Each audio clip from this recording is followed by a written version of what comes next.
8 जुलाई से बेसिक शिक्षा परिषद के समस्त स्कूलों में सारे अध्यापक अपनी उपस्थिति डिजिटली दर्ज कराएंगे। ये आदेश जारी किया था बेसिक शिक्षा विभाग ने, और 8 दिन के भीतर उस आदेश को स्थगित करना पड़ा शासन को, सरकार को। प्रदेश भर के 6 लाख से ज्यादा अध्यापक जो इससे प्रभावित थे, उन लोगों ने इसके विरोध में लामबंदी की, अपना स्वर बुलंद किया। शिक्षकों की अपनी समस्याएं, अपने तर्क हैं। ऑनलाइन हाजिरी के विरोध में नहीं शिक्षक, बस उनका कहना यह है कि पहले हमारी समस्याओं को सुन लीजिए, उनका समाधान कर दीजिए, उनका निस्तारण हो जाए, उसके बाद ऑनलाइन हाजिरी हो जाए। शुरुआत के दिनों में शासन अड़ गया। 8 और 9 को जब पूरे प्रदेश भर में किसी भी अध्यापक ने हाजिरी लगाने से अपने को दूर रखा, तो शासन की ओर से ऐसे संदेश आए कि कड़ाई से निपटेंगे, सख्ती से निपटेंगे, इनकी तनख्वाह रोक लीजिए। लेकिन अध्यापकों की एकता टूटी नहीं, कांपी नहीं, हिली नहीं। तो उसका नतीजा यह हुआ कि आज दोपहर होते होते यह आदेश स्थगन में चला गया, स्थगित हो गया। लोकतंत्र में अड़ना ठीक नहीं। जनता के लिए, जनता के द्वारा, जनता की सरकार, जनता का शासन, यही तो लोकतंत्र की व्याख्या है। 6 लाख लोग जिस फैसले से प्रभावित हो रहे हैं, उस फैसले को करने से पहले इन 6 लाख लोगों के प्रतिनिधियों से बातचीत क्यों नहीं हुई? होना चाहिए लोकतंत्र में। और अगर बातचीत हो गई होती तो यह फैसला नहीं आता, और अगर फैसला आता तो इससे पहले अध्यापकों की समस्याओं का निस्तारण हो गया होता। पता नहीं कैसे कैसे नौकरशाह और कैसी कैसी सलाहें, सरकार को भी अधर में फंसा दिया नौकरशाहों ने। भाई कुछ लोगों ने तो सलाह दी ही होगी कि नहीं सब डिजिटल हो जाएगा, डोंट वरी। उत्तर प्रदेश में सैकड़ों हजारों स्कूल टापू बन गए बरसात में, वहां आना जाना संभव नहीं। कांवड़ यात्रा में भी अध्यापक की ड्यूटी लग रही। 27 से ज्यादा गैर शैक्षणिक कामों में उसकी ड्यूटी यथावत जारी है। ये सारी समस्याएं जब आज समझ में आई तो पहले क्यों नहीं आ सकते थे? लेकिन खैर, जब जागो तब सवेरा। मुख्य सचिव ने आज हस्तक्षेप किया, अध्यापकों के प्रतिनिधियों से मिले, और ये तय हुआ कि भाई एक कमेटी बने, जिसमें जो कमेटी अध्यापकों की जो भी ग्रीवांसेज हैं, जो भी समस्याएं हैं, उनकी पीड़ा है, उसको सुनेगी, उसके निस्तारण के लिए उपाय करेगी। अच्छा निर्णय है मेरी दृष्टि में। लेकिन मैं एक बात और भी कहूंगा, कुछ वर्ष पहले ऐसे ही अध्यापकों की सारी समस्याओं के निस्तारण के लिए एक उच्च स्तरीय समिति और भी बनी थी। उस समिति का ही पता नहीं लगा वो कहां गई, विलुप्त हो गई। ना आकाश में मिल रही है, ना जमीन धरती पर, ना पाताल में, विलुप्त हो गई समिति। वो भी बड़ी भारी भरकम समिति थी। एक समिति शिक्षा मित्रों के लिए बनी थी, उसको भी 5-6 साल हो गए, वो समिति भी विलुप्त हो गई। दिनेश शर्मा जी उसके अध्यक्ष थे।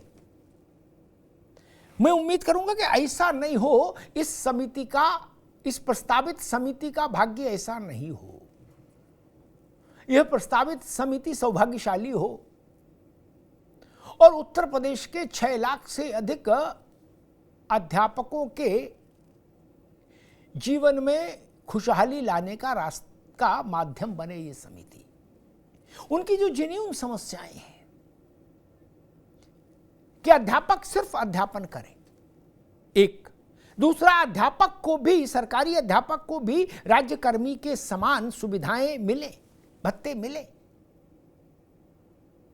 उनके अवकाश की भी वैसी व्यवस्था हो जैसे राज्य कर्मचारी की है। तो इसमें कोई ऐसी मांग नहीं कि अटपटी मांग है, या किसी ऐसा भी नहीं कि कोई चांद तारा मांग रहे हैं। उम्मीद करते हैं कि दोबारा से डिजिटल अटेंडेंस की ओर लौटने से पहले शासन अध्यापकों की इन समस्याओं का निस्तारण जरूर करेगा, क्योंकि राजनीतिक तौर पर भी देखिए तो 6 लाख अध्यापकों का विरोध किसी भी सरकार के लिए राजनीतिक तौर पर बहुत भारी साबित होता है।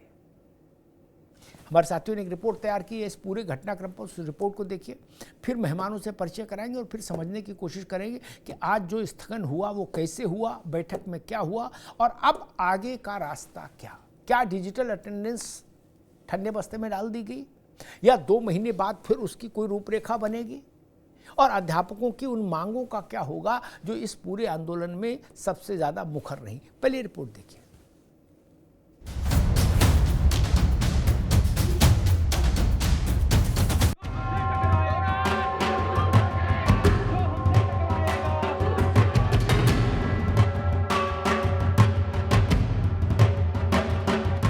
ऑनलाइन अटेंडेंस को लेकर बीते 1 सप्ताह से चल रहा शिक्षक बनाम सरकार वाला संग्राम कई दिनों की महाभारत के बाद मंगलवार को उस मोड़ पर आ पहुंचा जब सरकार ने इस आदेश को स्थगित करने का फैसला किया। इस फैसले पर फिलहाल 2 महीने के लिए रोक लगाई गई है। शिक्षकों की समस्याओं के समाधान के लिए एक कमेटी के गठन की बात कही गई है। ये जो सरकार ने आज ऑनलाइन अटेंडेंस को स्थगित किया है, ठीक है, स्वागत योग्य है और शिक्षकों की एकता का ये प्रदर्शन का कारण है, लेकिन हम इसको स्थगित करने के बजाय इसको रद्द करने की मांग करते हैं। और मेन चीज़ जो शिक्षकों के, अनुदेशकों की, शिक्षा मित्रों की जो मौलिक समस्याएं हैं उसका समाधान होना चाहिए। सिर्फ इतना बड़ा 6 लाख शिक्षक सड़कों पर पिछले काफ़ी दिनों से इसलिए नहीं था कि वो स्थगन हो जाए। दरअसल सूबे के बेसिक शिक्षा विभाग ने बीते 8 जुलाई से शिक्षकों के लिए डिजिटल हाजिरी का आदेश जारी किया था। इस आदेश के खिलाफ करीब 6 लाख शिक्षकों ने हल्ला बोल कर दिया। सरकार, शिक्षा विभाग की तमाम कोशिश और कवायद के बाद भी शिक्षक अपनी बात पर अड़े रहे। इन हालातों में मुख्य सचिव मनोज कुमार ने शिक्षकों के प्रतिनिधियों से मिलकर इस पर रोक लगाने का आदेश दे दिया। ऑनलाइन अटेंडेंस का ना तो विरोध था, ना इसके स्थगन की मांग थी। हमारी प्रमुख रूप से 4 मांगे थी जिनको शासन पूर्ण कर दे। तदोपरांत हम सभी लोग सहयोग करने को प्रस्तुत है। हमारी पहली मांग है 31 EL जो सबको मिलती है हमको दे दी जाए। हमें 15 हफ्ते लीव प्रदान कर दिया जाए। हमें कैशलेस चिकित्सा सुविधा बिना प्रीमियम के दे दिया जाए और इसके साथ में इस डिजिटल हाजिरी के लिए एक विस्तृत नियमावली बना दिया जाए। इसके उपरांत हम समस्त शिक्षक शासन का सहयोग करेंगे। अभी जो आदेश स्थगन का आया है उसका मैं अपने विभाग को और अपने प्रदेश के मुखिया आदरणीय योगी आदित्यनाथ जी को धन्यवाद देना चाहता हूं। ये स्थगन आदेश उन्होंने दिया है, लेकिन जब तक हमारी मूलभूत सुविधाएं ऑनलाइन अटेंडेंस को देने के लिए जो हमें पूरा परिवेश चाहिए, जो हमें सुविधाएं चाहिए, विद्यालय में मूलभूत सुविधाएं चाहिए, वो नहीं मिल जाती। जैसे कि हमें उपार्जित अवकाश चाहिए, जैसे कि हमें 15 CL चाहिए, जैसे कि हमें अन्य कार्य करने के लिए जो हमें प्रतिकर अवकाश मिलता है, जो देगी नहीं है हमारे को, वो चाहिए। तो ये कुछ सुविधाएं हैं, ये हमें जब तक नहीं मिल जाती हमारा ये विरोध प्रदर्शन ये जारी रहेगा। सरकार के इस कदम को उपचुनाव और विपक्ष के उस दांव से भी जोड़कर देखा जा रहा है, जिसमें एक के बाद एक कई विपक्षी नेता शिक्षकों के समर्थन में उतरते दिखे हैं। अखिलेश यादव पहले ही सरकार को शिक्षक विरोधी घोषित कर चुके हैं, तो इसी कड़ी में बीएसपी सुप्रीमो मायावती भी कूद गई। मायावती ने भी इसे जल्दबाजी में थोपा हुआ आदेश बता दिया। वहीं अखिलेश यादव ने एक बार फिर सरकार पर निशाना साधा और तो और खुद बीजेपी के बरेली वाले सांसद छत्रपाल गंगवार ने पत्र लिखकर एक बार फिर विचार करने को कहा। देखिए, बहुत स्पष्ट रूप से भारतीय जनता पार्टी जब से चुनाव में करारी शिकस्त मिली है तब से वो कहीं ना कहीं थोड़ा बहुत जनता की सुनने लगी और विपक्ष के दबाव में आने लगी है। हमने पहले ही कहा था कि शिक्षकों को पंचिंग, डिजिटल पंचिंग करने से पहले मुख्यमंत्री ऑफिस में, चीफ सेक्रेटरी ऑफिस में, BSA ऑफिस में, DIS ऑफिस में, सभी जगह पर पंचिंग कराई जाए ताकि पंचिंग की व्यवहारिक समस्याओं से अवगत हो सके अधिकारीगण, और उसके बाद शिक्षकों की पंचिंग कराई जाए। लेकिन शिक्षकों के ऊपर यह तुगलकी फरमान था, और इस तुगलकी फरमान को सरकार जनता के दबाव में, शिक्षकों के दबाव में और विपक्ष के दबाव में वापस लेने के लिए मजबूर हुई है, क्योंकि अब उन्हें जनता के फैसलों से डर लगने लगा है। बहरहाल यूपी में उपचुनाव से पहले शिक्षा विभाग के इस आदेश ने सरकार को बड़ा तनाव दे दिया था। वहीं तनाव की तासीर में विपक्षी नेताओं के दांव ने और तपिश बढ़ा दी। मामला करीब 6 लाख शिक्षकों से जुड़ा होने के चलते सरकार भी जिद पर नहीं टिक पाई। ऐसे में सवाल यही है कि आखिर सरकार की साख खराब करने के लिए ऐसा आदेश जारी ही क्यों हुआ। सवाल तो ये भी है कि अब तो लग गई रोक, फिलहाल तो नहीं मचेगा बवाल। आखिर इस आदेश को लागू करने से पहले शिक्षकों से बात क्यों नहीं की गई? पता नहीं कई ऐसी अद्भुत सलाहें कौन नौकरशाह हैं जो सत्ता को देते हैं, जिसके बाद में सत्ता संकट में फंस जाए, पशोपेश में फंस जाए और अंततः फिर उसको जन दबाव के आगे अपने कदम पीछे खींचने पड़े। ऐसे नौकरशाहों का भी चिन्हित किया जाना चाहिए। मेहमानों साहब का परिचय करा दें। ओपी सिंह साहब हैं, भारतीय जनता पार्टी के प्रवक्ता। ओपी सिंह साहब का स्वागत है। विजय राठी जी हैं, समाजवादी पार्टी के प्रवक्ता। विजय जी का स्वागत है। डॉक्टर दिनेश शर्मा हैं, अध्यक्ष प्राथमिक शिक्षक संघ जी। दिनेश जी का बहुत बहुत स्वागत है। सुलोचना मौर्य जी हैं, प्रदेश अध्यक्ष महिला शिक्षक संघ। सुलोचना जी का बहुत बहुत स्वागत। दिनेश जी और सुलोचना जी दोनों आज मुख्य सचिव की बैठक में मौजूद थे। दिनेश जी, पहले आपसे, सुलोचना जी से जरा मैं ये समझ लूं कि बैठक में हुआ क्या। मैंने उसके वो विजुअल्स देखे थे जिसमें आप लोग प्रमुखता से दिख रहे थे। क्या रहा बैठक में और क्या 2 महीने स्थगित रहेगी, 2 महीने में के लिए कमेटी बनेगी, कमेटी क्या करेगी? क्योंकि हमको बताया गया कि ऐसी ही एक बहुत ज़्यादा हाई पावर्ड कमेटी 2-4 साल पहले भी बनी थी, वो भी बहुत ज़्यादा पावर उसमें आ गई थी, फिर वो गायब हो गई, पता ही नहीं लगा। जैसे गैस का गुब्बारा नहीं छूट जाए हाथ से, फिर उड़ जाता। वो शिक्षक ही हमको भेज रहे कि भाई साहब ये भी पूछ लेना वो कमेटी कहाँ है। एक कमेटी दिनेश जी के अध्यक्षता में बनी, दिनेश शर्मा जब डिप्टी सीएम थे। डिप्टी सीएम दोनों नए हो गए तो कमेटी पता नहीं कहाँ चली गई। तो क्या होगा एग्जैक्ट, दिनेश जी? राम, पहले तो मैं आपका धन्यवाद ज्ञापित करता हूं कि जब से ये इशू आया तब से आपने जिस प्रकार से शिक्षकों के साथ खड़े होकर के शिक्षकों की जो वास्तविक स्थिति थी उसको सरकार की और जनता की विशेष तौर से आपने जिस प्रकार से हमारा साथ दिया, उसके लिए मैं आपको प्रणाम करता हूँ। धन्यवाद। और दूसरा ये है कि चूंकि आंदोलनरत है, प्रत्येक शिक्षक इस पर आंदोलनरत था, राजनीतिक दलों का भी हमारे लिए समर्थन मिला है। मैं उन सबका भी बहुत बहुत आभार व्यक्त करता हूँ, चाहे वो उत्तर प्रदेश में सत्ता पक्ष के हों चाहे विपक्ष के। कल महानिदेशक बेसिक शिक्षा ने वार्ता हम लोगों से की थी, उस वार्ता में कोई परिणाम सामने नहीं था। लेकिन आज जब मुख्य सचिव साहब ने बुलाया, हम गए थे, तो जो पूरे प्रदेश की तस्वीर है मैंने उनको अवगत कराया कि इस प्रदेश के अधिकारी जो बिल्कुल अपने कैंपस में, कार्यालय में रहते हैं, ऑफिस जाते हैं, उनको सरकारी वाहन उपलब्ध है, उनको वर्ष में 31 EL उपलब्ध है, उनको सेकंड सैटरडे मिलता है, 5 डे इन वीक है, तमाम सुविधाएं उनके पास हैं, उन पर यह व्यवस्था लागू नहीं। और प्रदेश का शिक्षक जो 50, 60, 70, 100 किलोमीटर प्रतिदिन अपने निजी वाहन से उन विद्यालयों में जाता है जिन विद्यालयों में आज भी बड़ी संख्या में ऐसे विद्यालय हैं जहां सड़क नहीं है, और सड़क है तो 50% से अधिक विद्यालय ऐसे हैं जहां कोई भी सार्वजनिक वाहन सरकार द्वारा दिया हुआ नहीं है। शिक्षक अगर जाता है तो केवल अपने साधन से जाता है।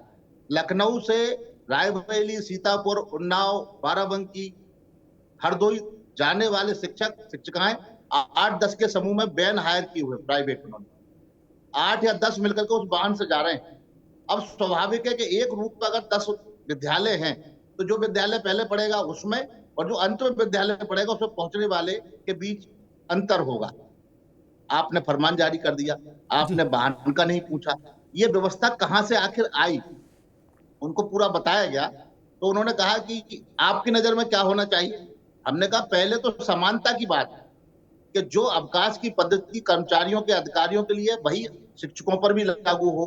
उसमें ईएल भी शामिल है, उसमें सेकंड फैकल्टी भी ठीक। शामिल है, हाफ सीएल भी शामिल है, उसमें ये सारी चीजें शामिल है। दूसरी बात यह है कि जो चिकित्सा सुविधा मुख्यमंत्री से हमने मांग की 2 साल पहले, उन्होंने कहा कि नहीं भाई शिक्षकों को भी दे दी जाए।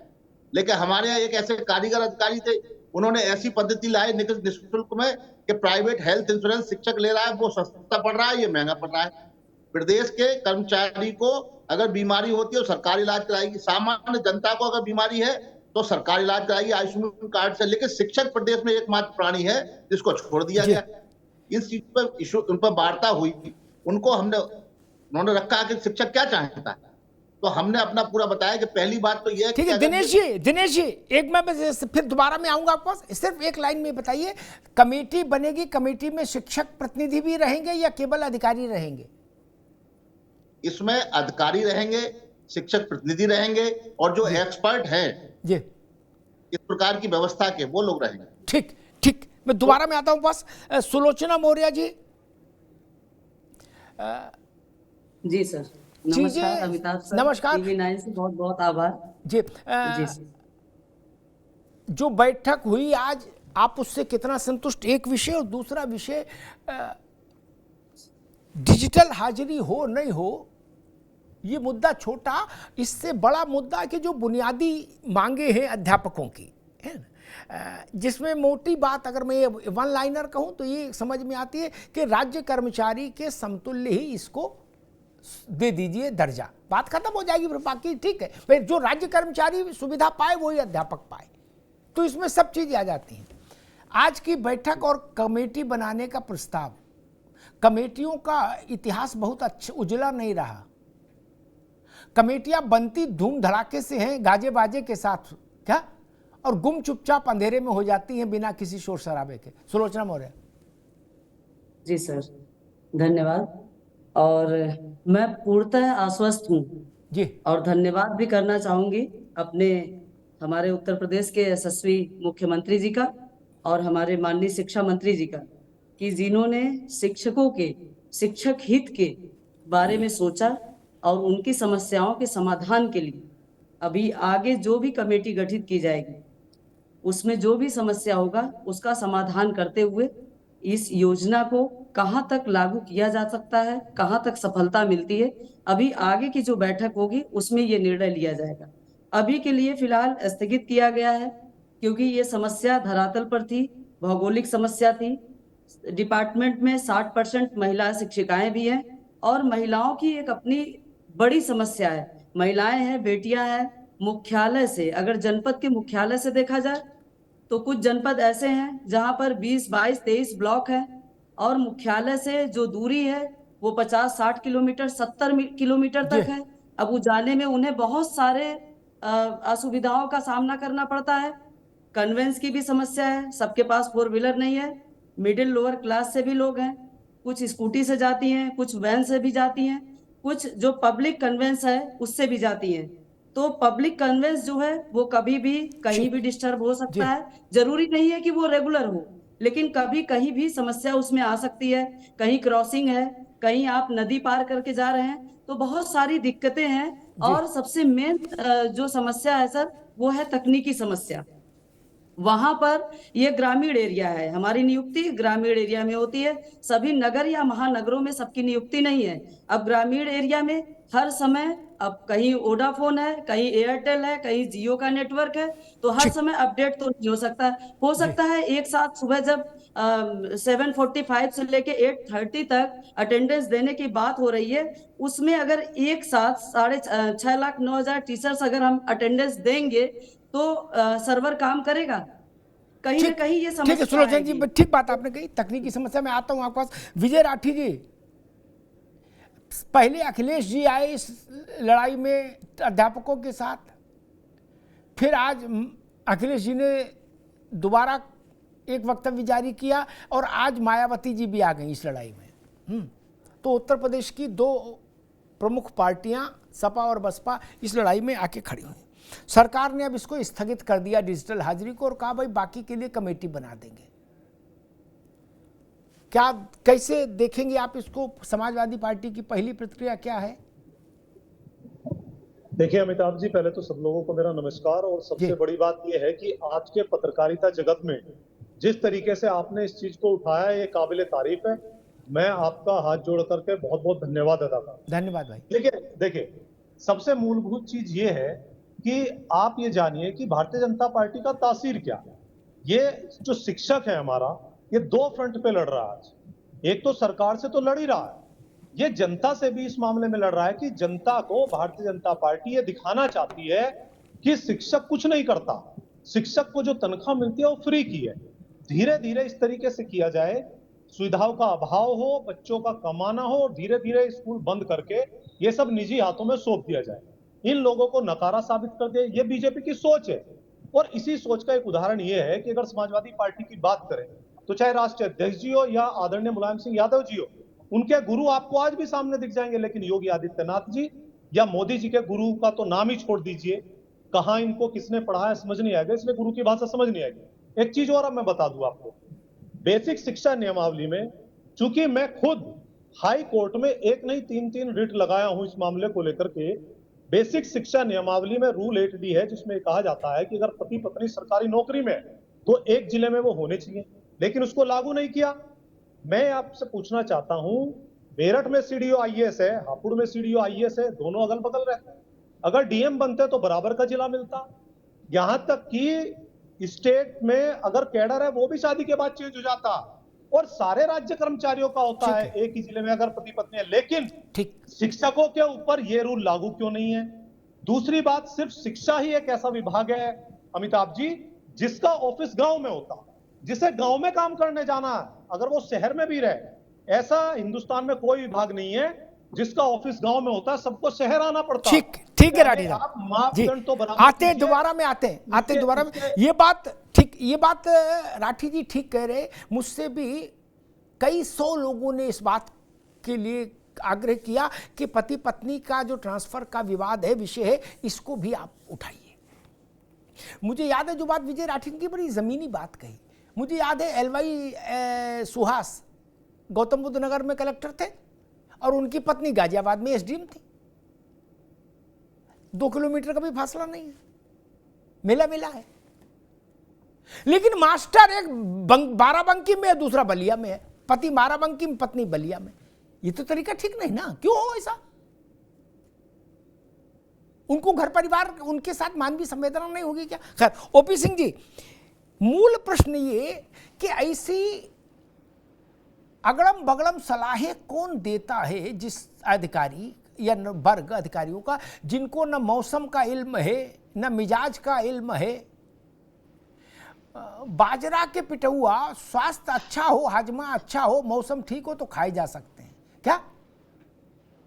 जब शरीर थोड़ा दुबला हो जाए, इम्यूनिटी पावर कम हो जाए, तो बाजरा के पिटुआ को बनाता है नहीं ना। और जो बना रहा समझ लो दुश्मन है फिर आपका।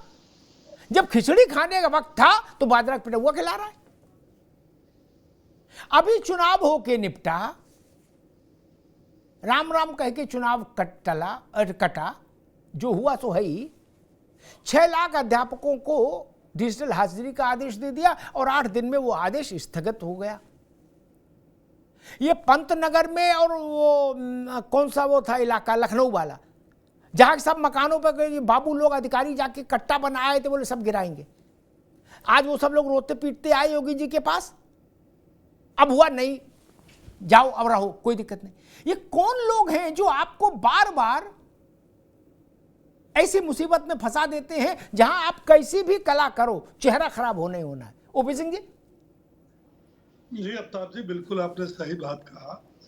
और शिक्षक वर्ग हमारे देश और समाज का आदिकाल से सबसे सम्मानित वर्ग रहा। आपने स्टार्टिंग में एक बहुत अच्छी बात कही कि जिन लोगों ने इस आदेश को लागू किया या लागू करने का प्रयास किया, उन्हें एक बार जरूरी रूप से शिक्षकों से जो अब वार्ता कर रहे हैं, वो वार्ता करके विचार विमर्श करने के बाद ही उठाना चाहिए। ये मैं बात आपसे पूर्ण रूप से सहमत हूं। ऐसा नहीं है कि शिक्षक संघ की कोई मांग हो, कोई बात हो और सरकार संवेदनशीलता से उस पर विचार न करे। और अगर ऐसा जो आपने चूक बताई हुआ न होता तो आखिर 8 दिन बाद ये जो शासन में बैठे हुए अधिकारी हैं इनको क्यों इसको स्थगित करना पड़ता, इसको क्यों रोकना पड़ता।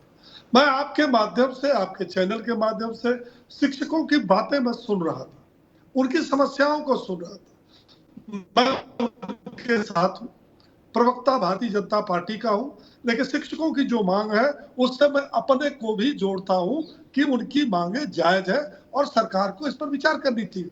जो आज राठी जी ताल ठोक रहे हैं या कांग्रेस ताल ठोक रही तो ठोकना चाहिए, क्योंकि वो विपक्ष में है और सरकार के हर कदम का, चाहे उचित हो चाहे अनुचित हो, उनका विरोध करना उनकी नैतिक जिम्मेदारी है। लेकिन भारतीय जनता पार्टी के सांसद और विधायकों ने भी विरोध किया, तो आपने देखा होगा, चैनल पर चला होगा, सोशल मीडिया पर चल रही। तो जो गलत है वो गलत है और यही कारण है कि देर आए दुरुस्त आए, उन अधिकारियों को चेतना आई और उन्होंने तमाम शिक्षक संगठनों के नेताओं से बैठ करके वार्ता किया और ये बहुत अच्छी बात है। मैं उन भड़काने वाले बयानों पर नहीं जाना चाहता, लेकिन जो आज डिसीजन हुआ कि 2 महीने के लिए स्थगित की जाती है, एक कमेटी बन रही है, कमेटी में अधिकारी, स्पोर्ट, शिक्षक संघ के नेता रहेंगे और जो उनकी सहमति से तय होगा तभी आगे के दिशा में इसमें कोई कदम उठाए। ऐसा नहीं है कि कोई कमेटी ऐसी बन गई कि वो करे या न करे कल फिर लागू हो जाएगा।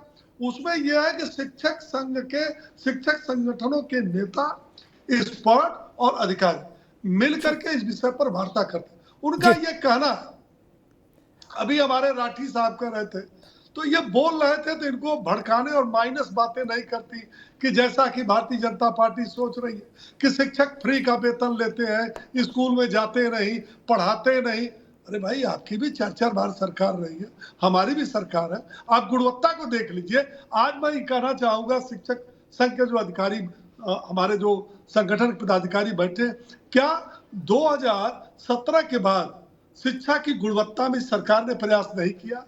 क्या विद्यालयों की जो स्थिति, जो टापू बने हुए थे जिसमें बैल और कुत्ते घूमते थे, आज उनकी स्थिति सुदृढ़ हुई, शौचालय बने, रंग रोगन हुआ, बाउंड्री वॉल बनी, बच्चों को किस समय से किताबें, मोजा, जूता, बैग, सारी सुविधाएं देने का इस सरकार ने प्रयास किया और कर भी रही है। ठीक, ओपी सिंह जी, वो लोग के जमाने की बात है जिनके जमाने में शिक्षक और शिक्षा का जो है उपहास। ओपी सिंह जी, एक बात मुझे मेरे जहन में आ रही है, मेरा अपना व्यक्तिगत ये विचार है, अगर मैं राजनेता होता,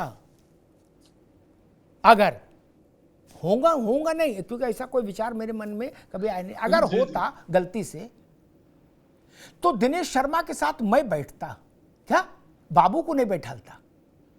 6 लाख लोगों का मसला है, राजनीतिक नेतृत्व कहां है? सुलोचना के साथ मैं बैठता, दिनेश जी के साथ मैं बैठता और निर्णय मैं करता। ये पॉलिटिकल लीडरशिप का काम होता है। वो कल्याण सिंह जी का पौत्र कहां है? वो कहां? सीन में नहीं, वो सीन में नहीं। ओपी सिंह जी, उसका, अरे रुको भाई, उसका आता ही पता नहीं, मास्टरों को नहीं पता कि मंत्री कहां है। इतना बड़ा बवाल हो गया उसके डिपार्टमेंट में, संदीप के, मंत्री का पता ही नहीं, मंत्री को खुद ही नहीं पता वो कहां है बेचारे। ये बाबुओं को करने का निर्णय नहीं था। एक मिनट भाई, ये बाबुओं का विषय नहीं था, बाबू इनपुट दे सकते थे, लेकिन ये निर्णय, घोषणा होनी चाहिए थी राजनीतिक कंठ से, तो उसका मैसेज अलग होता है। जो सत्य आज मनोज जी समझ गए, वो सत्य कल देर शाम तक कंचन वर्मा क्यों नहीं समझ पा रही थी? वो कम पढ़ी लिखी थी, क्यों नहीं समझ पा रही थी? आज ही सुबह 12:40 पर मनोज जी समझ गए और कल शाम 7:40 तक कंचन वर्मा नहीं समझ पा रही। दिनेश जी गलत तो नहीं कह रहा? सही है। ये कौन सा जादू मंत्र है यार, मैं समझ ही नहीं पा रहा। और मंत्री कहां है? लोकतंत्र में हम सरकार किस लिए चुनते हैं? दिनेश जी, हम वोट देकर सरकार चुनते हैं कि हमारे कष्ट के समय में राजनीतिक नेतृत्व आगे आएगा? नहीं, मुझे मंत्री की भूमिका नहीं दिखाई दी, आपको दिखाई दी क्या दिनेश जी? यही विषय नहीं है, और भी कई विषय हैं। जब माननीय मंत्री के पास जाया जाता है तो जो हमारा पूर्व का अनुराग 33 वर्ष का उस प्रकार द्वारा लिया गया नहीं हो या किसी के द्वारा लिया गया हो, आदरणीय मुख्यमंत्री जी ने इसको गंभीरता से लिया और उनके निर्देश पर यह निर्णय हुआ। ओपी सिंह जी आ रहे हैं जी। दिनेश जी, माननीय मंत्री जी को ही इसमें आना चाहिए, हमको बुला करके बात करनी चाहिए थी। जो आप कह रहे हैं, लोकतंत्र तो यही कहता है कि माननीय मंत्री जी विभाग के मुखिया हैं, उनको ही इस पर निर्णय लेना चाहिए। और जनता के बीच से चुन करके आते हैं, तो वहां पर अतरौली में जनता विद्यालय किन मार्गों पर स्थित हैं, ये ब्यूरोक्रेसी आईएएस से अच्छा तो माननीय मंत्री ही जानते हैं, क्योंकि उनका पूरा परिवार ग्रामीण अंचल से आता है। तो शिक्षकों की दिक्कतें उनसे ज्यादा कौन जान सकता है, तो उनको करना चाहिए था। लेकिन सरकार उनकी है, उनका सिस्टम है। अब वो चाहे मुख्य सचिव महोदय से करवाएं, चाहे वो खुद करें। हमारा जो दर्द है, उस दर्द को सुना जाए, पीड़ा की जाए। ठीक दिनेश जी, ठीक है, ठीक है। और इस कमेटी जो आज बनी है जी, मैं कमेटी मात्र से इसलिए नहीं मतलब संतुष्ट हो सकता आसानी से, क्योंकि 18 में भी मैंने आंदोलन किया था पुरानी पेंशन को लेकर के, और एक टॉप ब्यूरोक्रेट की कमेटी बनी थी, मैं भी उसका मेंबर था। और 6-7 महीने वो कमेटी चली, और कमेटी चलने के बाद एक प्रस्ताव बना, प्रस्ताव ले जाया गया उसको गवर्नमेंट ऑफ इंडिया के सामने। यूपी गवर्नमेंट में आज आपके चैनल पर बैठ कहता हूँ कि यूपी गवर्नमेंट पुरानी पेंशन देने को एग्री थी, लेकिन ऊपर से हरी झंडी नहीं मिली और वो वापस आ गया प्रस्ताव, और हम लोगों को हड़ताल में जाना पड़ा। एक हमारा संगठन जो हड़ताल में गया सरकार के खिलाफ, और हाई कोर्ट ने कहा, लखनऊ बेंच ने कहा कि इन स्ट्राइकर के खिलाफ एक्शन लेकर के हमको अवगत कराएं। लेकिन इलाहाबाद बेंच ने कहा कि नहीं, पहले हम इनको सुनेंगे, इनकी सुनेंगे। तो हमने वो स्थिति, वो अनुभव मेरे पास कमेटियों का है, शिक्षा मित्र कमेटियों का है। इसलिए जब मैं आज उठा हूं, लेकिन मैं माननीय मुख्य सचिव साहब को साधुवाद देता हूं कि बड़ी गंभीरता से, क्योंकि विभाग के अधिकारी मौजूद थे, उन्होंने जो वार्ता हुई उसको मैं नहीं कहना चाहूंगा, लेकिन जिस प्रकार से शिक्षकों के साथ खड़े होकर के उन्होंने शिक्षकों की बातों को सुना, और एक मैंने बड़ा स्पष्ट कहा कि जो मांगे हैं हमारी, इन मांगों के इतर हम कुछ भी स्वीकार करने को तैयार नहीं है कि आप ये डिजिटाइजेशन। और पहली बात, दूसरी बात यह कि शिक्षकों के सम्मान से जुड़ा हुआ है। महानिदेशक महोदय मौजूद थी, मैंने उनके सामने कहा कि इनसे शुरुआत होकर नीचे एसडीआई तक, कार्यालय तक जाए, तब इसका आकलन हो गुणदोष का कि ये पद्धति सही है, उसके बाद शिक्षकों पर विचार किया जाए। लेकिन सचिव महोदय ने एक बड़े अधिकारी का परिचय दिया, और बहुत शानदार बात उनकी रही, आश्वासन हमको दिया है कि नहीं, इस पर वार्ता होगी। जी, वह संवाद होते ही रहना चाहिए। सुलोचना जी, ये सवाल उठाया क्या किसी शिक्षक प्रतिनिधि ने वहाँ चीफ सेक्रेटरी के सामने कि इतना बड़ा निर्णय जो 6 लाख लोगों की जीवनचर्या को प्रभावित करता है सीधे सीधे, उसको लागू करने से पहले, उसका आदेश जारी करने से पहले कम से कम 6000 अध्यापकों से तो चर्चा हो जाती। 6 लाख के लिए जो कानून बन रहा है उसमें 6000 से तो चर्चा, 6000 नहीं 600 से तो हो जाती। नहीं, ये बात उठी कि नहीं? जी सर, कल शाम को जब महानिदेशक महोदय के स्तर पर जब बैठक बुलाई गई थी, तो उस समय इस बात को मैं अपनी तरफ से रखी थी कि जो ये बैठक अभी लग रही है, इस बैठक को जब ये योजना लागू करनी थी, उससे पहले संगठन को बैठाना चाहिए था, क्योंकि संगठन का जो प्रतिनिधि मंडल होता है वो परिषद का सदस्य होता है, और परिषद में जब भी कोई डिसीजन लिया जाता है तो संगठन के सदस्य को बैठाकर ही निर्णय लिया जाता है। तो शायद ये बैठक नहीं हुई थी। समस्या यहीं पर है ओपी सिंह जी, ये बैठक इसीलिए मैं बार बार कह रहा हूं, ये अधिकारी इतना नुकसान करवा देते हैं कि लम्हों ने खता की है, सदियों ने सजा पाई। आप उस वक्त कह रहे थे कि फैसला कोई करे उससे क्या फर्क, नहीं फर्क पड़ता है मित्र। बाबू को चुनाव नहीं लड़ना, चुनाव में ओपी सिंह को जाना है। जनता तो आपका कुर्ता फाड़ेगी ना मित्र। एटा में, अलीगढ़ में तो संदीप को कैंपेन करनी है ना, अपने लिए भी, अपने पिताजी के लिए भी, तो वहां तो मास्टर उनको घेरेगा, नहीं घेरेगा ओपी सिंह जी। कंचन वर्मा तो जाएंगे नहीं वहां चुनाव लड़ने। अगर राजनीतिक नेतृत्व तो इतने बड़े अवसरों पर भी नहीं आ सकता फ्रंट पे, अभी मुख्यमंत्री जी ने कहा था कार्य समिति की बैठक में कि बैक फुट पे नहीं फ्रंट फुट पर खेलो। ओपी सिंह जी, अगर मंत्री इतने बड़े विषय पर भी अपने विभाग के नहीं आ सकता कि उसके विभाग के 100 आउट ऑफ 100 टीचर्स हड़ताल पर, मंत्री मिसिंग है, ये कार्यप्रणाली ठीक नहीं लग रही ओपी सिंह जी। साहब जी, ये आप बिल्कुल सही कह रहे हैं, मंत्री को इसमें आगे आना चाहिए था। मैं आपकी बात से सहमत हूँ और शिक्षक प्रतिनिधिमंडल से उनको बात भी करनी चाहिए थी। और जो आपने पहले एक बात कही थी उसका मैं पुरजोर समर्थन करता हूँ कि जिन अधिकारियों ने ये डिजिटल हाजिरी का निर्णय लिया उनको पहले शिक्षक प्रतिनिधिमंडल से बात करके ही ये कदम, जो बात अब करने जा रहे हैं कि शिक्षक प्रतिनिधिमंडल से वार्ता करेंगे और कमेटी बनी हो, वो पहले ही कर लेना चाहिए था। ये तो माननीय मुख्यमंत्री जी ने इसको बहुत गंभीरता से लिया है और उनके कड़े निर्देश के बाद तत्काल रूप से यह कदम उठाया गया है कि मुख्य सचिव आपसे वार्ता करके इस पर कदम उठाएं और शिक्षकों की जो मांगे हैं उस पर विचार करें और सहानुभूति पूर्वक इसको तत्काल इसको रोका जाए, तब तक जब तक की जो कमेटी बनी है वो शिक्षक प्रतिनिधिमंडल से वार्ता करके वो संतुष्ट नहीं होते हैं, उनकी सहमति नहीं बनती है, तब तक ये लागू नहीं जी। ठीक ओपी सिंह जी, लेकिन मैं विजय राठी जी के पास चलूं। ठीक है ओपी भाई, आता हूं। सवाल है, जी, मैं आपके साथ हूं जी। मैं विजय राठी के पास चलूं उससे पहले एक बात और कह दूं। मैंने लट्टू होता है ना, उसको भी इतनी तेज घूमते नहीं देखा जितना तेजी से नौकरशाह घूम जाता है। ये तो लट्टू का भी एडवांस वर्जन है। कल तक कहा जा रहा था, एक ऑडियो आया था मेरे पास दिनेश जी, कोई मैडम फोन पर बोल रही थी, बोली उल्टा लटका दूंगी, उल्टा 50 मास्टरों को लेके लैपटॉप लेके नहीं आए और हाजिरी नहीं लगवाई। क्या? फिर मैं बताती हूं। कहा जा रहा था डीएम भी जाएंगे, कप्तान भी जाएंगे, हर स्कूल में छापा मारो और मास्टर का फोन चेक करो और उसको बिल्कुल लांछित अपमानित करके इतना हड़का दो कि तुरंत हाजिरी डिजिटल लगे और तनख्वाह काट लो। हमने खबरें चलाई। आज सब कह रहे पूर्ण मानवीयता, संवेदना, उदारता, अध्यापक का सम्मान। लग रहा 5 सितंबर आज ही आ गया। कल तक मास्टर नहीं था, कल तक अध्यापक नहीं था,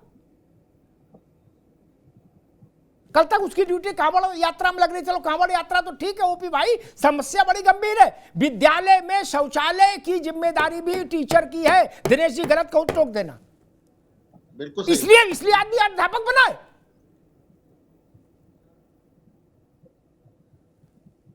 राजनीतिक नेतृत्व को, डायरेक्टर जनरल को बुला पूछना चाहिए कि ये क्या तमाशा है, अध्यापक शौचालय साफ कर रहा है? नहीं पूछना चाहिए। और अगर नहीं पूछना है तो फिर चीजें ठीक नहीं। कंचन वर्मा नाम हो या कुछ नाम हो, आचार संहिता लगती है, सारे अधिकारी मुक्त हो जाते। ओपी सिंह साहब, आप और हम तो पत्रकार रहे, आपसे अच्छा कौन जानेगा? क्या फोन नहीं उठाते फिर वो नेता का, ये जान लीजिए। क्या? और अगर सरकार जा रही हो तो नंबर ही डिलीट कर देते, कहते आने वाले एक नंबर जोड़ो भैया। दिनेश जी भी इतनी सरकारों को देख चुके, इतने मुख्यमंत्रियों के साथ उलझ चुके हैं, जानते हैं। अधिकारी का कोई नुकसान नहीं, नुकसान सरकार का होता है, राजनीतिक दल का होता है। इसलिए मैं सवाल उठा रहा हूं, क्या यह बेहतर नहीं होता कि कोई राजनीतिक व्यक्ति खड़ा होकर कहता प्रदेश के किसी भी विद्यालय में शौचालय के लिए अलग से व्यक्ति रखा जाएगा, अध्यापक इस काम को नहीं करेंगे। जय जय हो जाती है आपकी 6 लाख लोगों में। आपको ऐसे सुझाव भी कोई नहीं देता। ऐसे सुझाव देते हैं कि आप अभी 33 जीते, ये 13 में कैसे कन्वर्ट हो जाए, 33 अगली बार 13 रहे, ऐसा सुझाव दे जाते हैं अधिकारी आपको। हो गई हर घाट पर पूरी व्यवस्था, शौक से डूबे जिसे है डूबना। विजय राठी जी, मैं कोई सरकार रही हो, मुझे आपकी सरकार के समय में भी एक धरना और एक हड़ताल याद है, उत्तर प्रदेश राज्य कर्मचारी की हड़ताल थी। अखिलेश जी चीफ मिनिस्टर थे, तनातनी बिल्कुल अधिकारी बीच में आन मौज ले रहे थे। तब भी मैंने थोड़ी सी भूमिका निभाई थी और ये समझाने की कोशिश की थी सत्ता को कि नहीं, ये कर्मचारी आपके हैं, इनके साथ आप संवाद करिए, अधिकारियों को हटाइए, अधिकारी अलग प्ले कर रहे हैं। और जिस दिन मुख्यमंत्री बैठे थे उसी दिन हड़ताल खत्म हो गई थी। ये ऐसा क्यों होता है कि अधिकारियों पर डिपेंडेंसी हो जाती है राजनीतिक लोगों की, विजय राठी जी? और जब वो भैंस पानी में चली जाती है तब समझ में आता है। राठी जी, देखिए अमिताभ जी, समाजवादी पार्टी की जब सरकार रही है, चाहे माननीय अखिलेश यादव जी हो या आदरणीय मुलायम सिंह यादव जी, एक आध किस्सा कोई आप बता सकते हैं, लेकिन चूंकि आप बहुत अनुभवी पत्रकार हैं, एक आध नहीं भैया, 16 लाख लोगों की हड़ताल थी। ओपी सिंह जी भी इस बात को भली भांति ही जानते हैं, और आप भी। अगर सारी सरकारों को हम देखें तो शिक्षकों को जितने अधिकार मिले हैं, और ये मैं इस वजह से कह रहा हूं कि जो शिक्षक नेता थे ओम प्रकाश शर्मा जी, चूंकि हमारे शहर के थे, हमें कई बार उनसे सुनने को मिला, जब हमने पूछा कि कौन सा नेता ऐसा है जो शिक्षकों के लिए सबसे ज्यादा अच्छा रहा, तो उन्होंने एक नाम बताया था, आदरणीय मुलायम सिंह यादव जी। उन्होंने कहा कि जब वो मुख्यमंत्री भी थे, हम लोग हाथ पकड़ करके शिक्षकों के लिए उनसे काम करा लेते थे, चाहे वो छुट्टी हो, चाहे वो जितने ज्यादातर अधिकार हो, वो समाजवादी सरकार में इन्हें मिले, और जो सम्मान मिला वो किसी सरकार में नहीं मिला।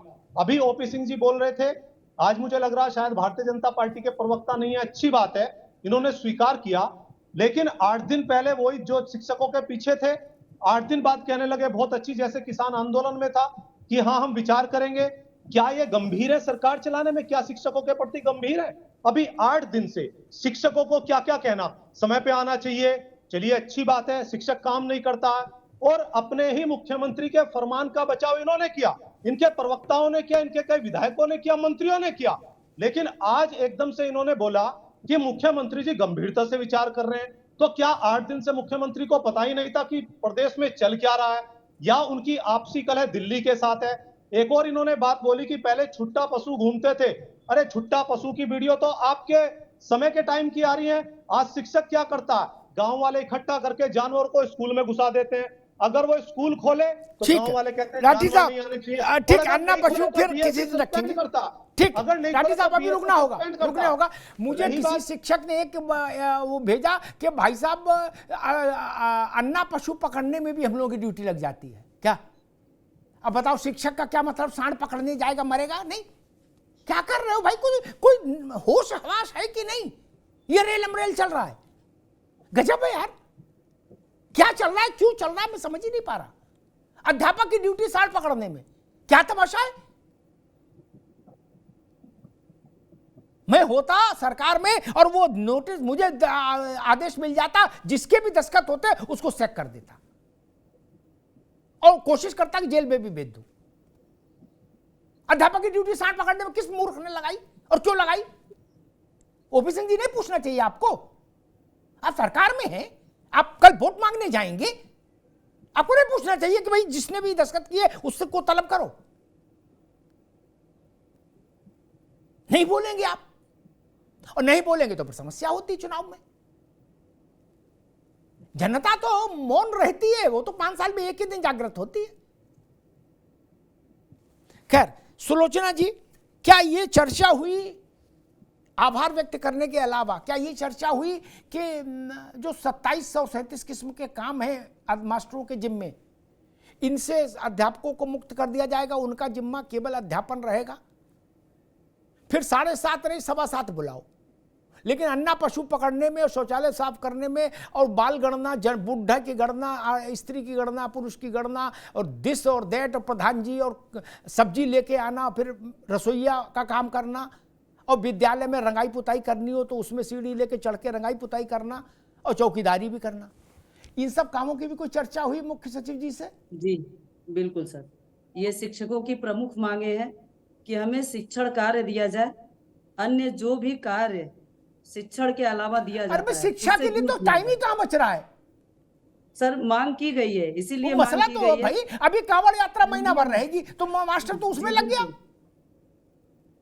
इसीलिए खाना जो एमडीएम से संबंधित शिक्षकों का दायित्व है, ये भी मांग किया गया कि इससे शिक्षकों को दूर किया जाए, कि ये सोमवार को फल बंटना, बुधवार को दूध बंटना, इवन विद्यालय पर जो भी डिजिटल वर्क है, और अभी आप जैसा बता रहे थे कि शौचालय को लेकर या घर कक्ष की साफ सफाई को लेकर, इनके लिए एक चतुर्थ श्रेणी का कोई भी वहां कर्मचारी नियुक्त किया जाए, जिससे कि शिक्षक को सिर्फ शिक्षण कार्य ही करना पड़े, और उसके बाद आप गुणवत्ता की बात कीजिए। क्योंकि जब शिक्षक लगातार इन सब कार्यों में लगा रहेगा तो जाहिर सी बात है कि वो आपको गुणवत्ता 100% नहीं दे पाएगा, क्योंकि सभी बच्चों की जो क्षमता होती है वो एक जैसी नहीं होती। कुछ बच्चे जल्दी ऑब्जर्व कर लेते हैं तो वो आपको 100% देते हैं, कुछ बच्चों को आप सिखाते रहिए पूरे सत्र में, वो 100% नहीं दे पाएंगे। और समय की जो समस्या है जब इतनी जिम्मेदारियां दी जाएंगी, बहुत सारी ड्यूटियां हैं सर, आप बता रहे हैं जो 27-28 ऐसी ऐसी जो ड्यूटी हमारे डिपार्टमेंट की तरफ से दी जाती है, इस पर चर्चा हुई है। ये मांग पत्र में रखा भी गया है कि इन सबसे हमारे शिक्षकों को मुक्त रखा जाए। सबसे जो बड़ी मांग है वो पहले तो एमडीएम से दूर किया जाए शिक्षकों जी, को। ठीक। दिनेश जी, मैंने एक नोटिस देखा था, अब लोग हमको भेज देते हैं, हमको भी तनाव होता है सब ऐसा देख के, क्या करें कि चुनाव के समय का कि मास्टरों की ड्यूटी लगा दी थी बड़े अधिकारियों को जगाने में, क्या सुबह कि फला सहायक अध्यापक तहसीलदार को जगाएंगे और फला वरिष्ठ सहायक अध्यापक एसडीएम को जगाएंगे, और जो बहुत ही वरिष्ठ है वो कलेक्टर साहब को रात में 2:30 बजे फोन करके जगाएगा। ये क्या हो रहा है? और आप लोग क्या करते हो भाई? आप लोग इस बात को उठाते हैं कि भाई साहब हमारी ड्यूटी इसमें तो ना लगाओ, कम से कम कुछ तो इज्जत रख लो भाई, हम समाज में क्या मुंह दिखाएंगे? ये वो अधिकारी हैं जो कोरोना काल में मुख्यमंत्री जी के मुंह से और शिक्षा मंत्री मुंह से ये कहलवा देते हैं कि 3 लोग मरे, और हम वो संगठन है जो अड़ जाते हैं कि नहीं 1621 मरे, और 1 महीने पूरी रस्सा कसी चलने के बाद उत्तर प्रदेश सरकार ने माना कि हाँ 1600 ने 2000 से ज्यादा कर्मचारी शिक्षक मिले और 30-30 लाख रुपए का मुआवजा इनको देना पड़ा। तो जो आप बात कह रहे हैं कि लोकतंत्र में अगर मंत्री लोग और जो जनता के द्वारा चुने हुए प्रतिनिधि हैं वो लोग आगे आकर के हमसे बात करें, संगठन के लोगों से बात करें, तो शायद ये दिक्कतें नहीं आएंगी, क्योंकि अधिकारियों को चुनाव लड़ना नहीं होता है। और कोरोना काल आपने देखा, 3 शिक्षा मंत्री, तत्कालीन शिक्षा मंत्री 3 का दिया था बयान के 3 शिक्षक मरे। जब मैंने 1621 शिक्षकों की सूची वृद्ध मोबाइल नंबर जारी कर दी, तब इनको मानना पड़ा दिया। तो यही स्थिति है। अभी सामूहिक विवाह होते हैं, एक जिले में अध्यापकों की ड्यूटी लगा दी कि उसमें जो कन्या तैयार होंगी, हाँ, मैं जो बहु दुल्हन जो दुल्हने हैं उनके मेकअप की जिम्मेदारी टीचरों को दे दी। बताइए क्या तमाशा। पिछले साल लखीमपुर में शिक्षकों को कामरियों के पैर दबाने में लगा दिया गया लखीमपुर में। तो ये जब अधिकारियों के हाथ में चीजें रहेंगी तो अधिकारी बंद कुर्सी में स्टूडेंट लाइफ में मेहनत करके भाई परीक्षा पास कर गए, सौभाग्य उनका, सौभाग्य पर के एसी कमरा प्राप्त कर लिया। उनका जमीन पे क्या हो रहा है इससे उनका कोई लेना देना नहीं है। ठीक बात करें दिनेश जी, लोकतंत्र स्थापित किया गया है तो लोक जनता चुने हुए लोगों ठीक बात। ओपी सिंह जी, दिनेश जी रुकना होगा। ओपी सिंह जी, कोई बहस का मसला नहीं, ये संवाद का मसला है, ये चिंतन का मसला है। आपके पास राष्ट्रीय स्वयंसेवक संघ जैसा संगठन है जिसके लोग जमीन पर रहते हैं, नेता ना रहे लेकिन वो तो रहते हैं, हम जानते हैं। आप लोगों के पास ये शिकायत समस्याएं नहीं आती हैं कि भाई मास्टर की ड्यूटी, बहू के महिला अध्यापिका की ड्यूटी महिलाओं के दुल्हनों को श्रृंगार में लगा दी, पुरुषों की ड्यूटी सांड पकड़ने में लगा दी, शौचालय गंदा था बीएसए इंस्पेक्शन करने आए 2 टीचर निलंबित कर दिए, बोले तुम्हारी काम तो है शौचालय साफ करना। ये सब बातें आप लोगों के पास आती हैं, और अगर आती हैं तो इन पर तत्काल निर्णय क्यों नहीं हो जाता? ये कोई रॉकेट साइंस है क्या? एक बात और कह दूं, एक बार ये विषय आया कि भाई अध्यापकों को भी राज्य कर्मचारियों का मेडिकल को जो सुविधा है वो मिल जाए। मैंने ये बात सरकार में कही, ओपी सिंह जी, मुझे उत्तर दिया गया कि नहीं वो सारे गरीबों के लिए आयुष्मान कार्ड है, उससे चाहे तो सब करा लेंगे, उसमें अलग से क्या करना है इनके लिए। क्या ये तरीका ठीक नहीं होना चाहिए ना? नहीं, ये राज्य के कर्मचारी नहीं है क्या? ये राज्य के कर्मचारी नहीं है क्या अध्यापक? और अगर हैं तो इनको राज्य कर्मचारी जैसा लाभ क्यों नहीं मिल सकता? जो इन बीमा स्कीम इनके लिए आई थी, मैंने उस पर भी चर्चा की थी एक बार एक शो में। मैंने पूछा था कि अध्यापक अपने वेतन में से 2 बच्चे, पति पत्नी खुद और माता पिता, 6 लोगों का इंश्योरेंस अगर लेगा तो उसके वेतन में रोटी खाने का पैसा नहीं बचेगा। इतनी महंगी स्कीम लॉन्च की गई थी। ओपी सिंह जी, बुनियादी बातें राजनीतिक तौर पर आप लोग नहीं देखते कभी? आफ्ताब जी बिल्कुल देखते हैं, और जो आप बात कर रहे हैं उसमें कुछ बातें ऐसी है जो सब पर लागू नहीं होती, न तो शासनादेश है। जैसे सांड पकड़ना या दुल्हन का श्रृंगार करना या शौचालय साफ करना, ये कोई शासनादेश नहीं है, न कोई ऊपर से निर्देश। ये हो सकता है कि परिसर की साफ सफाई होनी चाहिए तो शिक्षक कराता है, उसको ऐसी बात नहीं है। हम भी प्राइमरी स्कूल में पढ़े हैं, हमारा भी विद्यालय है, हम देखते हैं ऐसी कोई जो बात बताई जाए ना, हाँ ये जरूर कहीं न कहीं तुगलकी नीत रहा होगा। जैसे कि आपने कह दिया कि चुनाव के दौरान शिक्षक की ड्यूटी लग गई कि तहसीलदार को ये जगाएंगे, डीएम को ये ऐसा है नहीं। मतलब बात वही होनी चाहिए जो सत्य हो, और दिनेश जी को भी वही बोलना चाहिए जो सही है। ऐसा नहीं है कि शिक्षकों में और इस सरकार में बड़ी खींचातानी और तलवार चल रही है, ऐसा कुछ भी नहीं देखने को मिला 7 साल में। हाँ ये बात सही है कि आपकी कुछ मांगे हैं जो जेन्युइन है। आप कह रहे हैं कि राज्य कर्मचारियों की जो सुविधा हुआ मैं इस बात से सहमत हूं, लेकिन जो कुछ लोग बैठे हैं ना आग में घी डालने के लिए, जिनकी सरकारें रही बहुत सालों तक रही, और उन्होंने ऐसे ऐसे शिक्षकों के लिए शासनादेश जारी किया कि शिक्षक उस समय दूध में नहा रहा था और फल 69,000 भर्ती को लेकर के नहीं हुआ क्या? 69,000 शिक्षक तो पूरा बताते रहे, शिक्षक तो शिक्षक विरोधी हैं। आप मुंह बताइए क्या आपने स्थानांतरण किया? क्या आपने स्थानांतरण किया?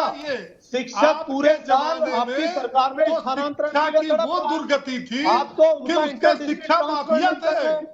आपकी सरकार में शिक्षा माफिया हुआ करते थे, ना उनको मेडिकल क्लेम देना, ना मेडिकल इंश्योरेंस देना। उस जमाने में कितने भी हम एक मिनट साथ रहिए, स्कूल बंद मुलायम करवाने सिंह के यादव चक्कर के में जमाने में, अखिलेश यादव शिक्षकों के को जमाने आपने नौकर बना में के रख जितने दिया। भी कॉलेज खुले, शिक्षक चाहे वो नहीं, इंटर कॉलेज हो, शिक्षक चाहे का जितने ट्रांसफर कॉलेज नहीं खुले, हो। आप उसको चेक करा लीजिए और दिखवा लीजिए कि जनता उसकी की गुणवत्ता नजरों में विद्यालय शिक्षक कमजोर और महाविद्यालय किनके हैं, उसके और बाद किस आधार पर उनको जो है और वो मिला विद्यालय है, बंद करके शिक्षकों की सम्मति मिली नौकरी है, छीन ले। उनको आप सम्मति मिली है। शिक्षकों की नौकरी के पीछे जैसे हैं। बड़ाई थी आप तो जनता खोल की दिया नजरों में उनको महाविद्यालय, नकारा पोखरे साबित पर था करके तो खोल उनकी दिया। नौकरी सारे छीनना चाहते हैं। जितने नियमावली का अधिकार पालन है तो होता ही समाजवादी नहीं था सरकार इनकी ने सरकार शिक्षकों को दिए हैं।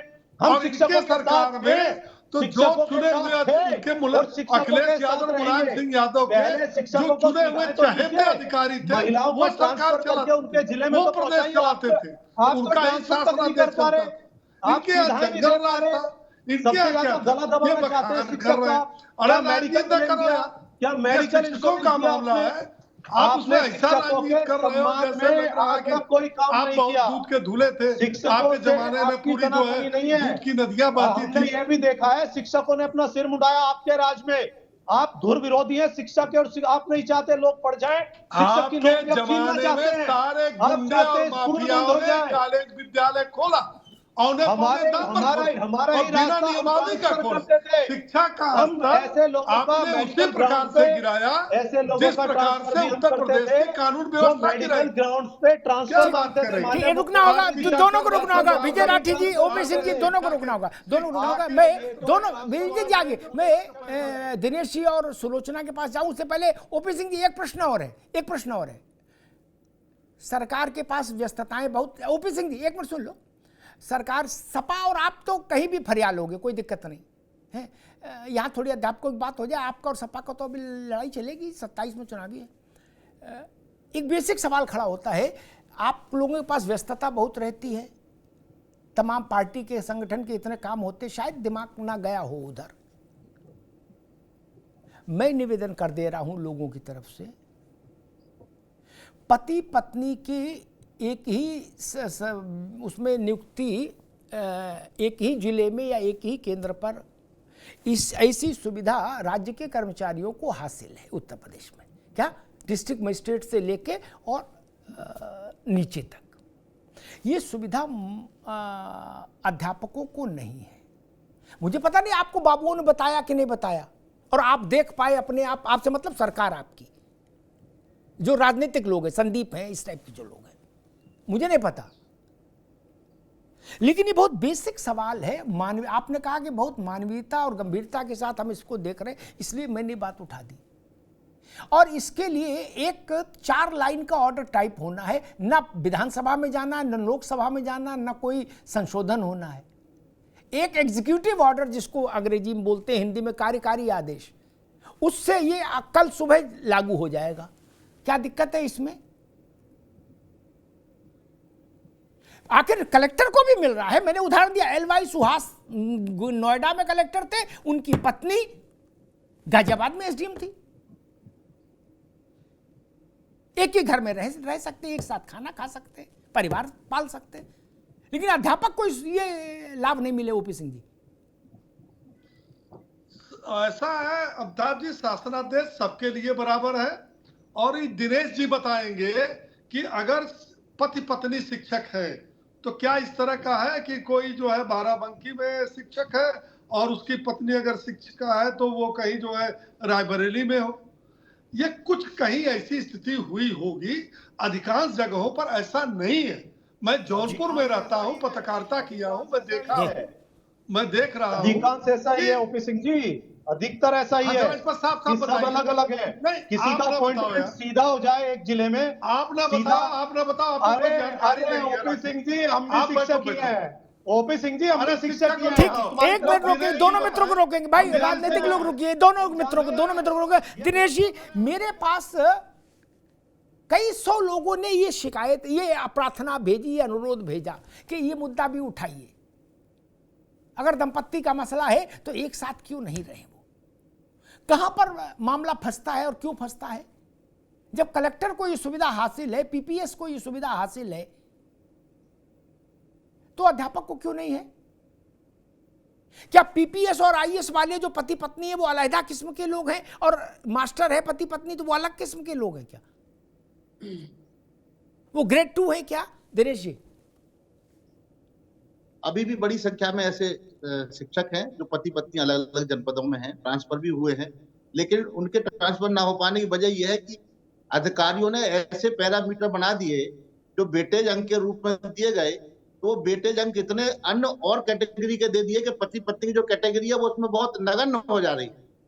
और वो पैरामीटर ऐसे हैं कि अधिकारी अपने हिसाब से उनको सब चला रहे हैं। जब मेरिट बनती है ना कभी उनकी जांच होती है, सर्टिफिकेट लाया गया है कैसा है, लेकिन ये मांग हमारे साथियों की बराबर है कि पति कहीं है पत्नी कहीं, इसके सारे पैरामीटर खत्म करके अगर पति पत्नी अलग अलग जनपदों में है तो इनको इसी आधार पर अगर किया जाए तो समस्या का निराकरण हो जाएगा, लेकिन उनको सामान्य अंतर जनपदीय ट्रांसफर में ही ट्रीट किया जाता है।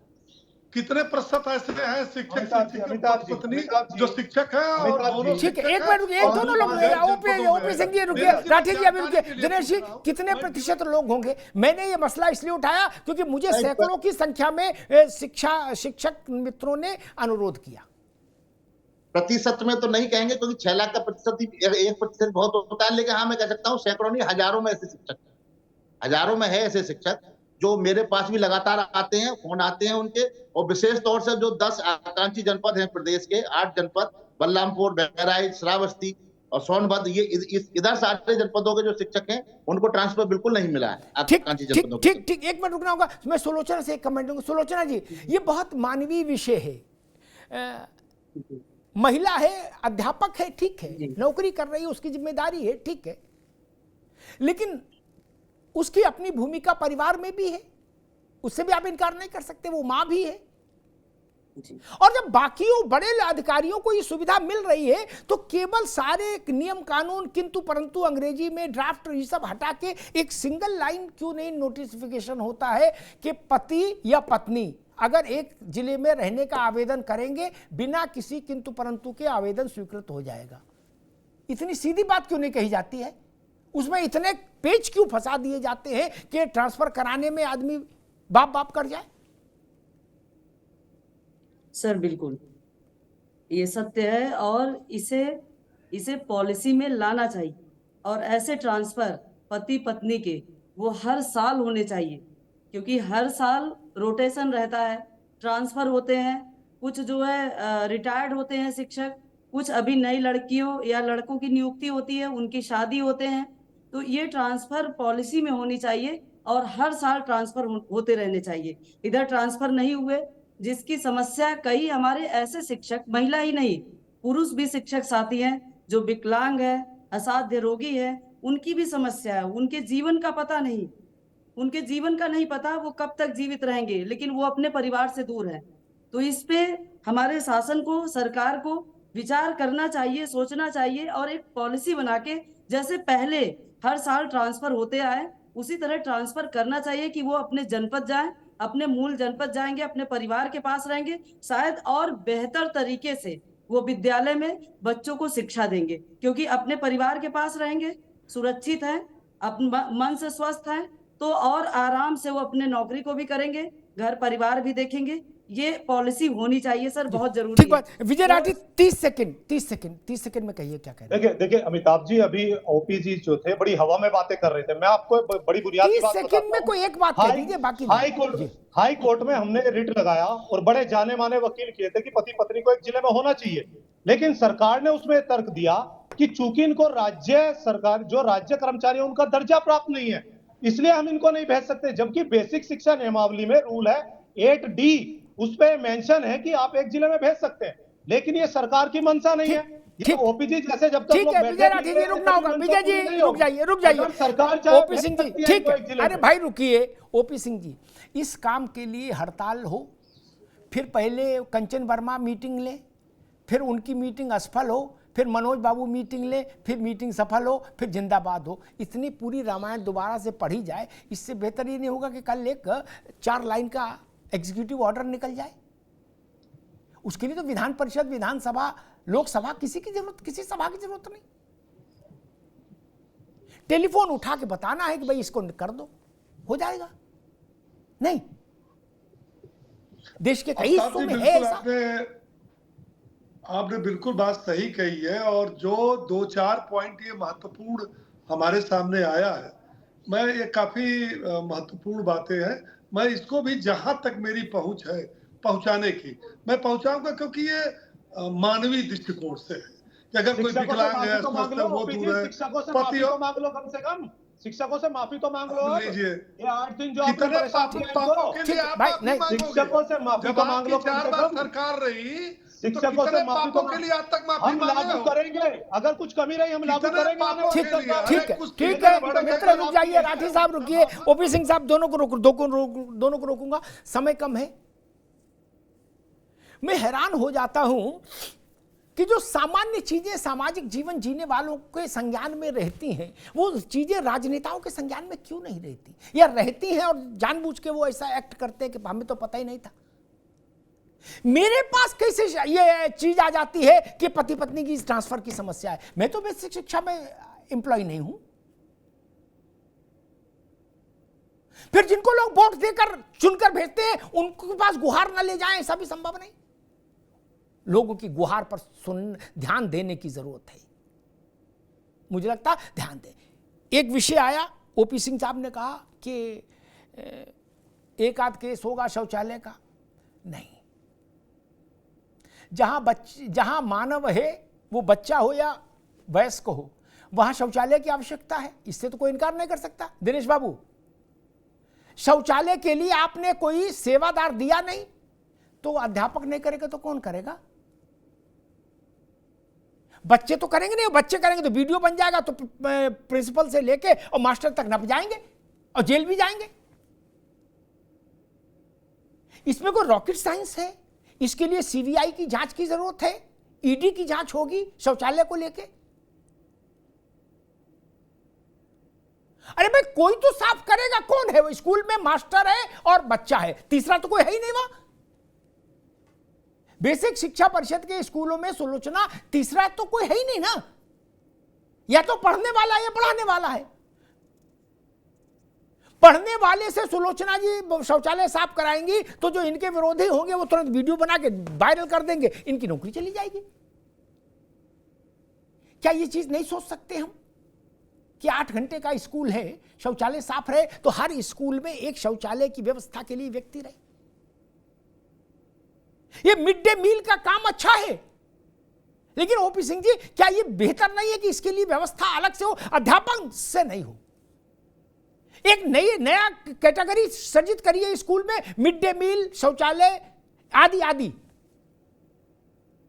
और उसके लिए लोग भर्ती करिए। लोगों की कमी है क्या? यहां तो समस्या ही है कि बेरोजगार आदमी ज्यादा है। दिनेश जी, कितने स्कूल हैं प्राइमरी के उत्तर प्रदेश में? 914 थे, लेकिन उन्होंने सम्मेलन करके 30,000 विद्यालय भी खत्म कर दी। जितने भी हैं मान लीजिए, उतना ही तो स्वीपर भर्ती करना है ना, चतुर्थ श्रेणी के कर्मचारी। तब पे भर्ती होना चाहिए। आज हमने चीफ सेक्रेटरी कोई बड़ी चीज है क्या? ठीक है दिनेश जी, आगे बढ़। कोई बड़ी चीज है क्या ओपी सिंह जी? हम 3 ट्रिलियन 4 ट्रिलियन 5 ट्रिलियन क्या क्या बिलियन मिलियन हो रहे हैं, लेकिन ये नहीं कर सकते। जब ये 8 तारीख को विषय आया, मुझे एक चीज से पीड़ा हुई। तो ओपी सिंह जी, कुछ लोगों ने ऐसा रुख लिया, उनको लगा कि नहीं अध्यापक शत्रु हैं और इनका मान मर्दन करना है। क्या? मुझे किसान आंदोलन के दिन याद आने लगे। मैंने कुछ लोगों को सलाह भी दी कि इतना उग्र मत होइए। हम सब लोग उन्हीं स्कूल में प्राइमरी के अध्यापकों से पढ़कर आए हैं। अध्यापक के पास सम्मान के अलावा क्या है? विजय राठी भी जानते हैं इस बात को, और दिनेश जी भी, और ओपी सिंह जी भी, कि वरना हाँ, दिनेश जी अगर टीचर ना होते या सुलोचना टीचर ना होती और ये लेखपाल पटवारी हो गए होते तो ज्यादा सरसब्ज होते कि नहीं होते? बड़ी गाड़ियों में घूम रहे होते, बढ़िया मकान दुकान होता नहीं? गुरुजी प्रणाम, यही तो अध्यापक के पास है और है क्या? कैसी कैसी भाषा बोली गई अध्यापकों के लिए। किसी इनका काम चोर है, किसी इनका फलाना है, किसी इनका निकाल दो इनको। एक सुझाव तो आया, काम नहीं करना चाहते हटा दीजिए इनको, प्राइवेट को दे दीजिए। अगर प्राइमरी शिक्षा और प्राइमरी हेल्थ भी प्राइवेट हो जाएगा तो इस देश में ननकू और रज्जाक कहां जाएंगे? उनके बच्चे कहां जाएंगे? कहां जाएंगे? टैक्स का पैसा हम दे रहे हैं, फिर क्या तकलीफ है? टैक्स का पैसा हम दे रहे हैं ना, फिर क्या समस्या है? हम अध्यापक का सम्मान बहाल नहीं कर सकते क्या? इस डिजिटल हाजिरी के प्रसंग ने एक गंदा चित्र अनावृत कर दिया कि समाज के एक वर्ग में अध्यापक के प्रति कितना विषवमन किया जा रहा है। ऐसा बताया जा रहा है कि सारे अध्यापक कामचोर हैं। ये भाषा ठीक नहीं, ये व्यवहार ठीक नहीं, ये चिंतन भी ठीक नहीं। मुझसे लोग जब ऐसी बात करते हैं तो चाहे प्राइमरी स्कूल हो और चाहे गांव का अस्पताल हो, ये सरकारी अस्पताल हो, मैं कहता हूं ये हैं तो लाखों लोगों की सेवा हो रही है। ये नहीं होंगे तो देश के 10 नामचीन जो स्कूलों की चेनें चला रहे हैं लोग हैं कंपनियों की तरह, वहां तो ननकू का लड़का नहीं जा सकता दिनेश जी। उस स्कूल के बाहर नहीं खड़ा हो सकता वो गरीब। इसलिए हमने भारत ने यह तय किया कि हम प्राइमरी एजुकेशन को गवर्नमेंट फंडेड रखेंगे। एक और बुनियादी सवाल है, जिसे नासे रोग हरे सब पीरा, हरे सब पीरा, सब प्रकार की पीर हर ले। वैसे मैं ओपी सिंह जी से, मतलब भाजपा से निवेदन करूंगा, सरकार से, योगी जी से, टुकड़ों टुकड़ों में चीजों को देखने की बजाय, ओपी सिंह जी बड़े उदात्त मन से कह रहा हूं, इससे आपका राजनीतिक लाभ होगा, वो बाई प्रोडक्ट है इसका, लेकिन दुआएं बहुत मिलेंगी। मूल बात है बहुत सारा आशीर्वाद मिलेगा जनता का। अध्यापकों को राज्य कर्मचारी का दर्जा दे दीजिए, सब समस्या समाप्त हो जाएगी। अधिकांश समस्याएं अपने आप समाप्त हो जाएंगी। ये राज्य कर्मचारी क्यों नहीं हो सकते? इनमें कोई कमी है क्या? नहीं ना। कुछ छोटे छोटे मसले आते हैं। 10,000 रुपया शिक्षा मित्र पा रहा है, अनुदेशक 9,000 पा रहा है। मैंने जाने कितने नेताओं से कहा, चाहे सपा के हों चाहे भाजपा के हों, कि मुझे बजट बना के दिखा दीजिए, 6 लोगों का परिवार हो और 10,000 रुपया में जीवन कैसे कटेगा, बता दे। कोई नहीं बता पाया। क्या ये हमारे चिंतन का विषय नहीं होना चाहिए ओपी सिंह जी? हम इतने दरिद्र हैं क्या प्रदेश के रूप में, देश के रूप में, कि हम उनको 25,000 रुपया नहीं दे सकते? क्या हम इतने दरिद्र हैं? नहीं ना। ये 1970 का भारत नहीं है ना, कि अनाज भी बाहर से आ रहा था। हम एक तरफ कहते हैं हम समृद्ध हो गए, सशक्त हो गए, इतने ट्रिलियन बिलियन की हमारी अर्थव्यवस्था हो गई। दूसरी तरफ कोई अनुदेशक मुझे टेलीफोन करता है, कहता कि सर 9,000 रुपया में जीवन नहीं कट रहा, मन करता है फांसी लगा लूं। क्या उत्तर दूं उसको? क्या उनको जीने का अधिकार नहीं? कागज में आप उनको भी मानते हो अध्यापक, विधानसभा में जब उत्तर देते हैं तो आप कहते हो ये भी अध्यापक है, और विधानसभा से बाहर निकलते कह देते तुम अध्यापक थोड़ी ना हो, तुम शिक्षा मित्र हो, अनुदेशक हो, चुप पे रहो, इतना दे रहे इतना कम है। ये भाव ठीक नहीं। और अंत में मैं कहूंगा कि नौकरशाह देश संचालन के लिए महत्वपूर्ण कड़ी है, इससे कोई इनकार नहीं करता ओपी सिंह जी, लेकिन बड़े सामाजिक विषयों पर राजनीतिक नेतृत्व को आगे आना चाहिए, ऐसी मेरी धारणा है। हम नौकरशाहों को नहीं चुनते, मेरे बोर्ड से चीफ सेक्रेटरी थोड़े ना तय होता है, लेकिन मेरे बोर्ड से विधायक तय होता है, मंत्री और मुख्यमंत्री तय होता है। तो हमारे ऊपर जब आपदा आए तो क्या वो लोग नहीं होने चाहिए सामने? ये जो चित्र चल रहा है जिसमें मनोज जी वो ले रहे हैं दिनेश जी से ज्ञापन, इस चित्र की लोकतांत्रिक व्यवस्था के तहत और ज्यादा गरिमा हो जाती अगर यहां पर राज्य का शिक्षा मंत्री होता। अगर किस दिन के लिए आप मंत्री हैं? आप किसी और काम में व्यस्त थे क्या? 6 लाख अध्यापक आंदोलन में मंत्री जी किस काम में व्यस्त हैं और क्यों व्यस्त हैं? इससे बड़ा कोई काम होगा क्या? और ओपी सिंह जी ने कहा कि एक आध ऐसे ज्ञापन और आदेश हो सकते, एक आध नहीं, एक आध होते तो मैं चर्चा ही नहीं करता कि कोई सिरफरा होगा निकाल दिया। पूरे पश्चिम के लिए कांवड़ में ड्यूटी लगी है मास्टरों की, ये एक आध का खेल नहीं है, सांड पकड़ने की ड्यूटी भी है उन्हीं के पास, महिलाओं को सुंदर बनाने की जिम्मेदारी भी है। और एक मैं देख रहा था, मुझे किसी ने भेजा, मैं सत्यता की गारंटी नहीं लेता, आजकल एआई का भी चक्कर चल रहा है, लेकिन किसी ने भेजा राजस्थान का ओपी सिंह जी, वहां आदेश हो गया कि प्राइमरी के टीचर बच्चों के घर जाएंगे और उनके माता पिता से सहमति लेके बच्चों के मल का नमूना लाएंगे ताकि कीड़ों की जांच हो सके। ये काम भी दे दिया अध्यापकों को। बोलो सियावर रामचंद्र की जय। पंचम अध्याय समाप्त, पंजीरी बट्टी जाओ। क्या कर रहे हैं और क्यों कर रहे हैं ऐसा? क्या हम लोग जब पढ़ते थे, अध्यापक पैसा कम पाता होगा ओपी सिंह जी, लेकिन सम्मान था। आज हमने उसके सम्मान को चौराहे पर लाकर खड़ा करने का पाप किया है। उससे हमको प्रायश्चित करना होगा। जो मांगे अध्यापकों की हैं, उसमें कोई गैर वाजिब मांग होती या व्यवहारिक मांग होती तो मैं इनके पक्ष में नहीं खड़ा होता मित्र। ये व्यवस्था से चुनकर आए लोग हैं, ऐसा तो है कोई जवरिया स्कूल में घुस गया बोले हम कल से मास्टर नहीं ना, सरकार ने इनको चयनित किया है, तो फिर इनको लाभ क्यों नहीं अध्यापक होने के मिलेंगे? इनको राज्य कर्मचारी जैसे सुविधाएं क्यों नहीं मिलेंगी? मैं तो राज्य कर्मचारी का अर्थ इतना ही जानता हूं, राज्य के भौगोलिक सीमा में जो कर्मचारी है सरकार की सरकारी, वो राज्य कर्मचारी होना चाहिए। इनकी तनख्वाह प्राइवेट अकाउंट में तो सीधा आती नहीं, आती तो सरकार के खाते से है ना, तब ये सरकारी कर्मचारी क्यों नहीं माने जा रहे? मैं फिर कहूंगा, डिजिटल हाजिरी जैसे फैसलों से पहले जो स्टेक होल्डर हैं, जो प्रभावित होते हैं, उनसे बात होनी ही चाहिए लोकतंत्र में। मैं सरकार से भी ये उम्मीद करूंगा कि इस घटनाक्रम से उसने ये सीख ली होगी कि आगे से कोई बड़ा फैसला बाबू लेकर आए तो उस फाइल को रोक दीजिए और कहिए सभी संबंधित पक्षों के साथ 1 राउंड नहीं 3 राउंड चर्चा करिए।